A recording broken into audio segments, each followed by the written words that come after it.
Hey everybody, today I'm taking a look at Stella, which is a small box card game designed by Matt Riddle and Ben Pinchback. This one is for strictly 2 players and was published by Renegade Games back in 2020. And before I get into my thoughts and review on Stella, I just want to give a shout out to Kienda.co.uk who sponsored the show, so if you live in the UK and you regularly pick up board games, be sure to check out their great website. But let's get on to Stella.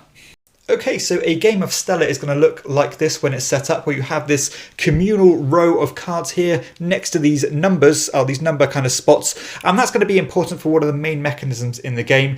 We'll talk about that a bit later. We have the main deck of cards here, and each player is going to have their own telescope, which looks a bit like this. I've already put one of these starter cards on there. You can see here you have this 4-row, a 3-row, 2 2s and then a 1. And that's going to be where you're going to be placing some of your cards as you acquire them throughout the game. You've also got a separate tableau of cards in front of you, which is called your notebook. And that's going to be one of the main ways the game scores, by multiplying things in your telescope by things in your notebook. And again, we'll talk about how that works. You're always going to have at least 2 cards in your hand, and you're going to at least draw 1 more each round. So the turn sequence is going to look like this, where you're going to add a card to your hand, you're going to play a card from your hand, then you're going to play a card from the row, and then you're going to refill the row. And let's break that down into individual parts. So first part, you can probably guess how that works. You're going to add a card from your hand from the row of cards here. So let's just say, without thinking about it too much, let's just take this number 3 here. And I'm going to add that to my 2 existing cards into my hand. Then the next thing you're going to do is you're going to play a card from your hand, and you can play any of these. The 4, 5, I've got another 5 here, and that number here is where this is going to be important, because let's say I played this number 5 card here.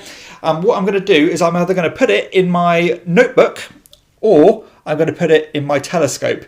Now, when I put it in my telescope, I'm mainly looking for the star value here. And when I put it in my notebook, I'm trying to create runs of cards. So for example, here you've got these little black hole symbol. If I have, say, a 1, 2, 3, 4, or 5 in a row consecutively, that's going to be a 5-card run.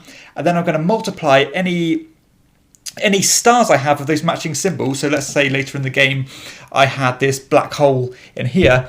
I would multiply this star value by my longest run of the same type in my notebook. So it's got quite a weird, obtuse scoring. However, there are some further obtuse rules. Because if you ever play a card into your telescope that has an existing symbol of 1 already in your telescope, you have to play it adjacent to it. So let's say I put this comet card here like this. So we've got these 2 symbols here, again, trying to get stars into them as well. Now, additionally to getting stars in your telescope, you're trying to get these numbers as high as possible, because at the end of the game, the telescope is divided into 3 segments, where you've got the top area here with these 5 cards, you've got the middle area with these 3 cards, and you've got the bottom area with these 4 cards. And if you have the biggest value, or the highest total value here in relation to your opponent, then you're going to score an additional 10 points for each of those segments that you dominate. Now, the number you play here is additionally important, because if you remember, I played a 5 here. That means that I have to take the number 5 from the card row and play it in the opposite area that I didn't play my other card in. So you can see I played this card in the telescope. Therefore, the number 5, because this number here is a 5, has to go in my notebook. Again, trying to create runs of cards if I can. Now, I could do that the opposite way. I could have played a card in my notebook and played the opposite card in the telescope, but you have to do the opposite each time. Now, if you didn't have a number there, so let's say I took a 3 with a 3 on it, and then if I'd have to draw a 3 from here, I would only take it from the top of the deck. So you really are adding a random element in there, which you'll kind of relinquish some control and what you can place in your tableaus.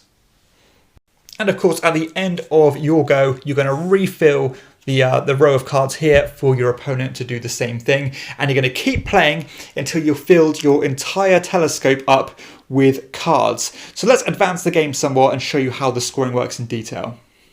So at the end of the game, your player area is going to look something like this, where your telescope is completely filled up with cards, and of course your notebook has been expanded as well. And then you're going to go through this method of scoring all your different items, the different categories. So you've got a nice little score aid here, and you've got the little scorecard here if you need to use that. But what you're going to do is you're going to have a look at all the different suits of cards. So you've got the planets here. You're going to have a look at your planets or your longest run of cards of that particular type in your notebook. So you can see here, I've got a 3-card run.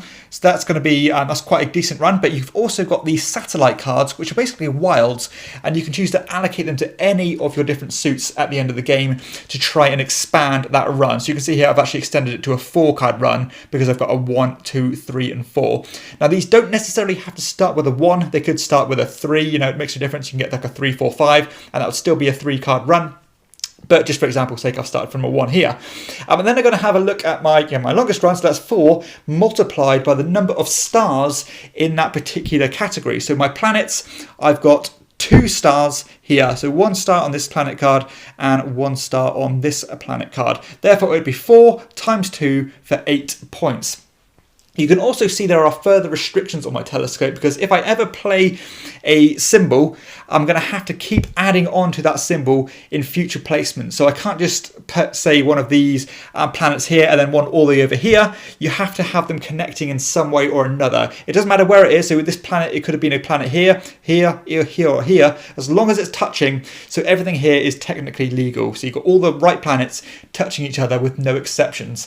Now, if you cannot place a planet legally because you can't abide by those restrictions, then you have to put the card face down here, which will basically act as no suit, but it will count as 3 points in relation to area majorities. But let's show one more example of another run of cards here. So you've got these black holes here like this. You've got these weird cards as well that go from 0 to 6, but don't have any stars on them. So these are really good to have in your notebook. So you've got a 0, 1, 2, 3. So that's a 4-card run. I'll have a look at my black holes here. I've got 3 here. So that's going to be 3 times 4 for 12 points in that particular category. And you're going to go through all of the different types and calculate your score that way. And then, as I said, you're going to go have a look at the majorities here.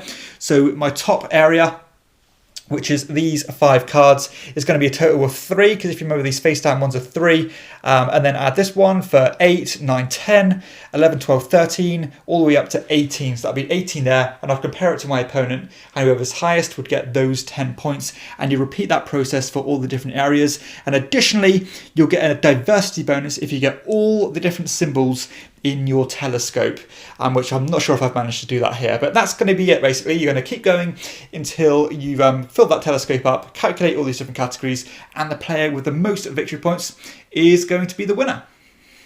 So let's go into some of my thoughts about Stellar. So first off, this game has some really tight play. I mean, I love games that put restrictions on you, but you have to work within those restrictions. And there's quite a few going on here. So first off, of course, the actual spatial element of placing things in your telescope is really cool. I mean, are you going to try and spam one thing down here as much as you can? And bearing in mind that you do have to connect them, but are you going to go for those big star multipliers and try to get a big run and combine them off each other? But probably bearing in mind that if you keep going for those bigger stars like this one here, you know, it's only going to have a 1 in it in relation to the area majority. So I really do like the way that these cards and scoring criteria conflict with each other. And that's one of my favourite things about board games. I love that conundrum. You know, is this going to be more useful here or here, and what's going to be the net gain? And that's what this game is all about. You know, am I going to play it in my telescope? Am I going to play it in my notebook? And what cards am I going to draft? And then what cards am I going to play? Because this actual drafting system is something I've never seen before. It's quite obtuse. Again, it's completely fresh, never seen it. You know, where you play a card in one area, that card you play, you have to play the same number from the row in the opposite area. And that is a really puzzly head spinner that can create some kind of variables within variables. And I love that management of your hand and how you're going to use it and when you're going to strike when the particular card you want is in the offering. So I really like the way that works. It does almost feel like the designers have reached for that mechanism and maybe tried to deliberately find something unique and build a game around it. But I think they've reached and grabbed gold with it. I think it's a really cool mechanism. Never seen it before. I love it when games do fresh things, particularly when they are, you know, thought-provoking and innovative. I just think it's brilliantly executed, and I think that would merge with the rest of the game well. This creating runs, as well as the spatial puzzle, the conflicting scoring, all comes together in a wonderful package. So yeah, very happy with the mechanisms and the actual decisions you're bombarded with from start to finish in this game. And I love the way as well, as the game develops, your telescope gets tighter and tighter and tighter, when you might need very particular cards to fit in a particular place, or you might actually have to sacrifice one of your spaces to put one of these cards face down and only get the kind of 3 for the majorities rather than the full benefit of that card. So yeah, lots of things to consider here, and those kind of card games have really become my forte at the moment. I really appreciate clever designs that are simple, but again, the weight behind the decisions you take from start to finish are meaningful, and this game offers plenty of that. Stella takes around 30 minutes to play from start to finish. That's including setup and pack away, which I think is spot on for a game like this. Now, this is technically a filler, and I would categorize it as a filler, but it's one of those thinky fillers. This isn't one that you're going to just get out, always play it, just sit back, relax, and just go through the process. You're going to have to stop and think about each of your moves. There might be some scope for some AP, but because it's only a 2-player game, you're only sitting through your opponent's turn, and it's all part of the fun and all part of the process. So I think without that extra degree of complexity, the game would feel a bit generic, but because it has that drafting system and the restrictions, it really does add that meat to the bones and make it feel like almost like a filler plus game, despite fitting in in 30 minutes, which I think is fantastic. So the weight of the decisions and the bombardment of decisions from start to finish in relation to that 30-minute time frame, I think, is spectacular. The replayability for Stella as well, I've got no issues at all. You're going to be engrossed each time you play this game. You're going to have a new puzzle to work out because the cards you have in your hand and the ones available in the offering are the ones you're going to have to react to. So yeah, essentially there's not a ton of variability or anything like that, but because it is so engaging and it is so, head down in your board, how you're going to play these cards most efficiently, that for me keeps me coming back. So I think these kind of clever games always have that hook for me, and these are the ones that really do stick around. So yeah, I've got no issues at all with the replayability, and I can see myself playing this one for many, many years to come. The level of player interaction is also well embedded because, of course, you are sharing a common draft pool, which inadvertently or deliberately you are going to start standing on your opponent's shoes and getting in their way, and sometimes you can do that deliberately, sometimes you might just do it passively. But I also love the way that they've chosen to add that extra mechanism, that extra scoring mechanism of the area majorities, which means that you cannot ignore what your opponents are doing, because if they really go for that area majority system, maybe control all 3 regions, then they're going to get a huge 30-point swing, whereas you might have completely gone for a star system, and that might not be so well balanced. So you need to really keep an eye on what your opponents are doing and at least make sure you get one of the areas to stop them getting that full swing of points. So yeah, I think that's a brilliant idea, because to be honest, this would have been an excellent game even without that area majority, but because they've added that in, it actually adds to the game. From a production and artwork point of view, I think the game looks very polished. I like the way it's taken a realism approach rather than like a sci-fi approach. It's got that real astronomy feel to it, which I think is kind of an unexplored territory, really, because there's no kind of gimmicks here. There's nothing made up. It's all based on fact.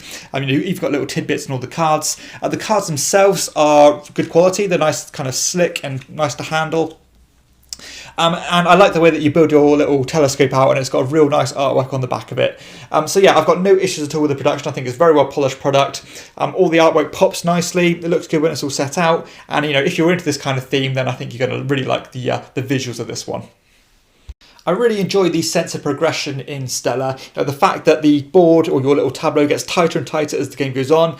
And also you might need a particular card to create those bigger runs in your notebook. You might have, say, the 0, 1 and 3, and you just need that 2. You need to get it played so you can sneak it in there and get a massive multiplier for that particular card type, and that can be where the tension really lies in this one. So yeah, it does have great forward momentum. Things get tighter and tighter, more restrictive, but at the same time bigger and more grandiose in terms of the multipliers. So yeah, has a really great forward momentum, and from start to finish it feels like you are going to be engaged and engrossed in the gameplay.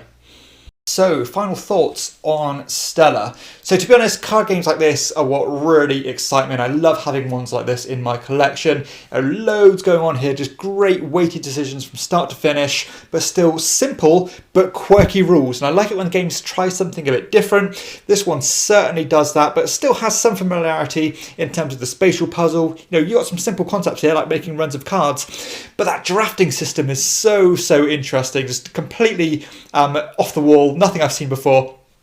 play a card and be forced to take the matching number and play it in the opposite area, and that just creates a whole new dimension to the game, creates loads of opportunities, but at the same time feels like it's squeezing you, and you are very restricted in the only 3 cards that you have in your hand to work from. So yeah, I think this game is absolutely brilliant. A lot of depth here, a lot of things to consider, different ways to score, spinning a lot of plays at the same time by keeping an eye on what your opponents are doing, because you've got the majorities, you want the runs, you want the big sections here to get the stars on the board. You don't want too many stars on the board because you don't want to start falling behind on the majorities. If you can, you want to get all the different types in your telescope in the first place. And of course, sometimes you might be placing things in the wrong area and you can't move them, you're stuck there for the rest of the game. So this is a game you're going to make some mistakes on, but I think you can get better at it. And those kind of games will hook me. I love having games like that in my collection. I can see myself playing this one for years and years and years to come. I think it's a brilliant, fresh design, and it's games like this that this is what makes me keep coming back and trying new things. Because once you think you've seen everything, a game like Stella comes along and it just reignites your passion to try new games. And I love it, especially when a game does that in such a succinct amount of time, because we have so many games now. Games that are quick but still pack a punch are what really get my juices flowing. So yeah, I'm a big fan of Stella. I think this one is criminally overlooked, criminally underrated. I don't think this one is even in the top 2,000 on BGG, and it certainly should be, because it is a real polished, refined design that I think is great. So definitely give this one a look if you like your thinky little card games. If you like 2-player games, you want something a little bit different, but again, something that's very restrictive and thinky, then be sure to check out Stella. This one definitely gets a strong shield of quality from me. Go check this one out.